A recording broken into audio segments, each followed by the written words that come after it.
This video is brought to you by Baber and Bioinformatics, providers of bioinformatics training, consultancy and software. Hello, and welcome to another video about FastQ Screen. In this video, we'll be discussing how FastQ Screen may be used to filter FastQ files. If you're not familiar with FastQ Screen, I recommend watching one of the other more introductory videos regarding the program first. So why would you want to filter a FastQ file in the first place? Well, a typical example would be to remove contamination from a file. For example, if you look at the graph, you will see the results from a recent FastQ Screen analysis. This was supposed to be mouse DNA, and as you would expect, the mouse sample contains most of the reads. However, there is a substantial number of reads which map to the human genome.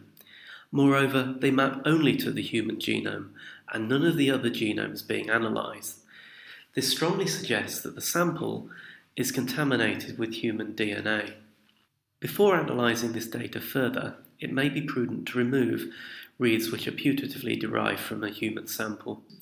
FastQ Screen has a number of filter options to make this possible. So how would I go about filtering a FastQ file? Well, the first thing to do is to create a tag file, and this is achieved by running the command FastQ Screen with the parameter -- tag and then the name of the file you wish to process. So how would I go about doing this? Well, first of all, you want to go to the command line,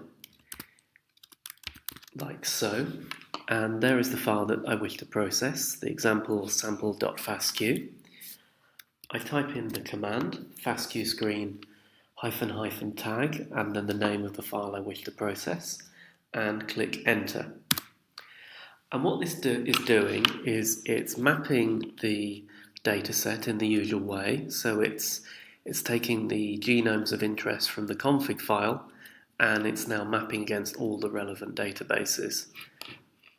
This may take a few moments, so what I'm going to do is I'm going to pause the video here and then start again when all the mapping has been completed. So FastQ Screen has now completed the tagging, and what you will see is if you type in ls, is you'll see a number of files have been generated. And as per usual, we have the typical output from FastQ Screen, the summary results, the PNG file, and the HTML file. But what we also have is a file called example_sample.tagged.fastq. And it's that file that FastQ Screen will use for the subsequent filtering of the data.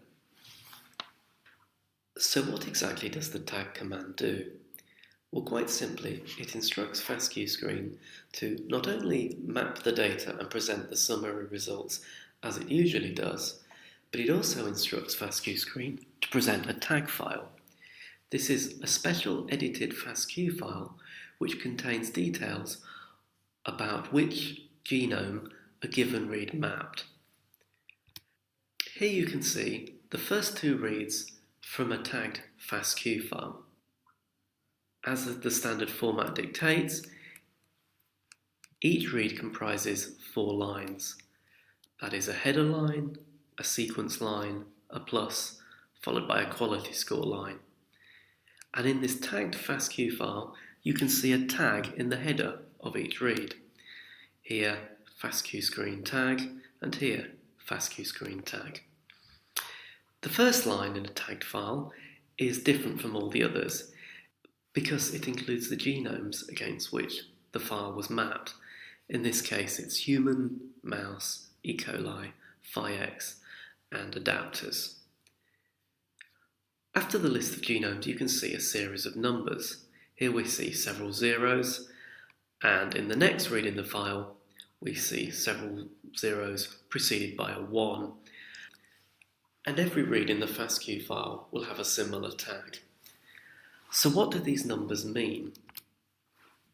Well, a score of 0 means a read does not map, a score of 1 means a read maps uniquely, and a score of 2 means a read multi-maps. That is, it can map to more than one location in the genome.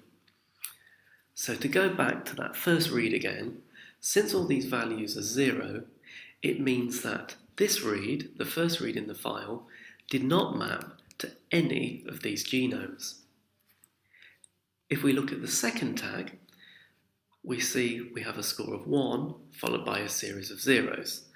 That means that the human genome, the read mapped uniquely, but against all the other genomes, the read did not map.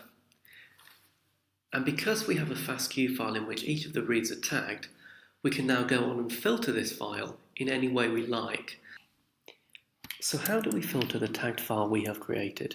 Well, to do this, we run FastQ screen once again, only this time specifying the filter parameter, with arguments which are numeric, which refer to each of the reference genomes. For example, we have 0 here, which refers to the reference genome human, 3 which refers to mouse, 0 once again, which refers to E. coli, and so on. And each of the numeric values determines how we're going to filter the file. For example, the first parameter 0 says in our output file we want reads only that do not map to the human reference genome. Then we have 3, which says reads map 1 or more times to the mouse reference genome. And then 0, 0, 0 as before, specifying that reads shouldn't map to E. coli, phi-X, or adapters. So what this means is we end up with a file of reads which map to the mouse genome, but do not map to any of the other reference genomes. If we were to run this command, and then run the output filtered file through FastQ screen once again, we would see that we now have reads that only map to the mouse reference genome, which is exactly what we wanted. I should also point out that it's possible to specify the tag and filter parameters in one go, as you can see here. Running these two commands in conjunction will allow you to process the original FastQ file, create a tag file, and then filter that in one step. So I just wanted to discuss in a little bit more detail how filtering is achieved. As we mentioned before, you can pass to the filter parameter a number of characters which specify how a particular reference genome should be treated. For example, if you pass the character 0, for that particular reference genome, a read will be deemed to have passed the filter if it does not map. Likewise, if you specify the character 1, it means that the read must map uniquely to the reference genome to pass that filter. If you pass 2, it means the read must multi-map to pass that filter.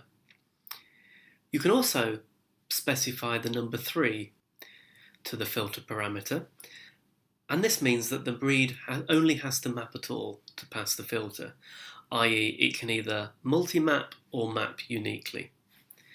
And these are essentially the main commands that you will use. There are some additional commands, however, that in some circumstances you may find useful. If you specify the character 4, that means that that particular read has to pass either filter 0 or filter 1, i.e. that read must either not map or must map uniquely. Similarly, if you specify the character 5, that means the read must pass filter 0 or filter 2, i.e. the read does not map or it multi-maps. You may also, in the string of numerical characters, specify a hyphen for one of the values. If you do this, it means that that particular reference genome will be ignored, i.e. if you specified the human genome as a hyphen in your character string, it means that whether a read maps or doesn't map will have no bearing on whether that particular read is filtered in or filtered out by FastQ screen. There is also a useful shortcut command that you may wish to specify called no-hits. This is analogous to running tag and filter with the value 0 for all of your reference genomes. In essence, what this will do is it will extract all reads that map to none of your reference genomes. And you may want to analyse this further to find out what the source of these reads is. The final option you can pass to FastQ screen is called pass. This modifies the filter option by specifying how many filters must be passed for a read to make it into the final output dataset. In the final example you can see here, a pass value of 1 has been specified.